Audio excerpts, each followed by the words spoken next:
O livro de Juízes. Lembre-se, depois que Josué levou as tribos de Israel para a terra prometida, ele os chamou para serem fiéis à aliança com Deus, obedecendo os mandamentos da Torá. E se eles fizessem isso, mostrarão a todas as outras nações como Deus é. Assim, o livro de Juízes começa com a morte de Josué e, basicamente, conta a história do fracasso total de Israel. O nome do livro vem do tipo de líderes que Israel teve nesse período. Antes de terem reis, todas as tribos estavam sendo governadas por esses juízes. Não pense em um tribunal. Esses eram líderes político-militares regionais, mais parecidos com chefes tribais. E, um aviso importante, o livro de Juízes é muito perturbador e violento. Ele conta a história trágica da corrupção moral de Israel, da sua má liderança e basicamente como eles não são muito diferentes do que os cananeus. Mas essa história triste também pretende gerar esperança para o futuro. E você pode ver isso na maneira como o livro foi projetado. Há uma grande introdução que prepara o terreno para o fracasso de Israel, já que eles não expulsam os cananeus remanescentes. Em seguida, a grande seção principal do livro tem história sobre a corrupção crescente dos juízes de Israel.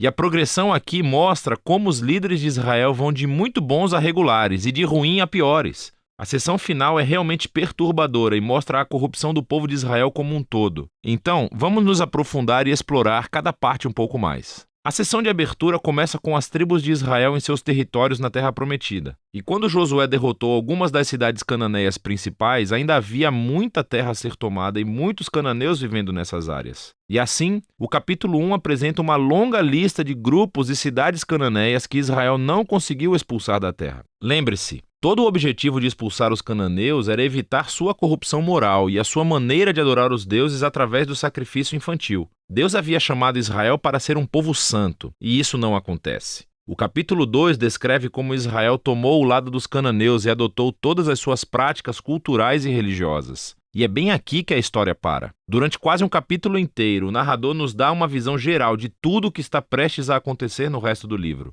Essa parte da história de Israel, diz o narrador, foi uma série de ciclos se movendo como uma espiral para baixo. Assim, Israel tornava-se como os cananeus e assim pecariam contra Deus. Deus permitiria que eles fossem conquistados e oprimidos pelos cananeus. E por fim, os israelitas veriam o erro de suas escolhas e se arrependeriam. Então, Deus levantaria um libertador, um juiz dentre Israel, que derrotaria o inimigo e traria uma era de paz. Mas, finalmente, Israel pecaria novamente e começaria tudo de novo. Esse ciclo fornece o conceito literário e o fluxo para a próxima seção principal do livro. Ele se repete para cada um dos 6 juízes principais cujas histórias são contadas aqui. As histórias dos 3 primeiros juízes, Otniel, Eude e Débora, são aventuras épicas, mas são também histórias extremamente sangrentas. Ou os próprios juízes, ou as pessoas que ajudam os juízes derrotam seus inimigos e libertam o povo de Israel. As histórias sobre os próximos 3 juízes são mais longas e se concentram nas falhas de caráter dos juízes, que ficam cada vez piores. Gideão começa muito bem.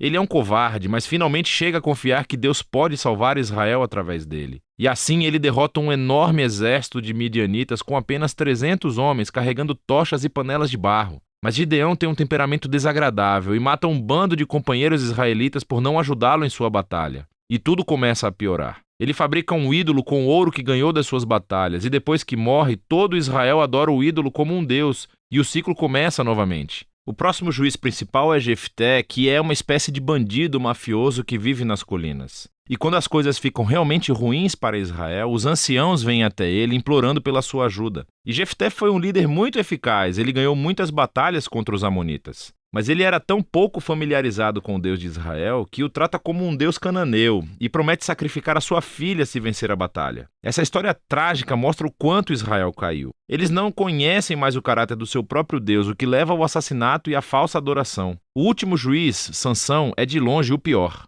Sua vida começa cheia de promessas, mas ele não tem consideração pelo Deus de Israel. Ele era promíscuo, violento e arrogante. Ele obteve vitórias brutalmente estratégicas sobre os filisteus, mas apenas à custa da sua própria integridade. E a sua vida termina em uma corrida violenta de assassinato em massa. Agora, uma nota rápida aqui. Você notará um tema repetido na seção principal do livro. Em momentos-chave, o Espírito de Deus capacitará cada um desses juízes a realizar grandes atos de libertação. O fato de que Deus usa essas pessoas completamente errôneas não significa que ele endossa todas ou até mesmo qualquer uma de suas decisões. Deus está comprometido primeiramente a salvar seu povo, mas tudo o que ele tem são esses líderes corruptos e, por isso, trabalha com eles. Essa seção inteira é projetada para mostrar o quão ruim as coisas ficam. Você não consegue nem diferenciar os israelitas dos cananeus. E estamos falando apenas dos líderes. A seção final mostra Israel como um todo chegando ao fundo do poço. Há duas histórias trágicas aqui e elas não são para os fracos de coração. Elas são estruturadas por essa linha, que é repetida 4 vezes no final do livro. Naquela época, Israel não tinha um rei, e todos faziam o que era certo aos seus próprios olhos. A primeira história é sobre um israelita chamado Miqueias, que constrói um templo privado para um ídolo. E ele é saqueado por um exército particular enviado da tribo de Dan. Então, eles vêm e roubam tudo. E eles queimam a cidade pacífica de Laís e assassinam todos os seus habitantes. É uma história horripilante. Quando Israel se esquece do seu Deus, o poder e a força consertam as coisas. A história final do livro é ainda pior. É uma história chocante de abuso sexual e violência que leva à primeira guerra civil de Israel. É muito perturbador e esse é o objetivo. Essas histórias servem como um aviso. A queda de Israel até a autodestruição é o resultado de se afastar do Deus que os ama e que os salvou da escravidão do Egito. E agora Israel precisa ser libertado de si mesmo. O único vislumbre de esperança nessa história é encontrado nessa linha repetida na última parte do livro. Na verdade, forma a última frase da história: Israel não tem rei. E assim, o palco está montado para que os seguintes livros contem as origens da família do rei Davi, o livro de Ruth, e também as origens do próprio reinado de Israel, o livro de 1 Samuel. Mas a história dos juízes tem valor como uma tragédia. É uma explicação séria da condição humana e, eventualmente, mostra a necessidade da graça de Deus para enviar um rei que resgatará o seu povo. E esse é o livro de Juízes.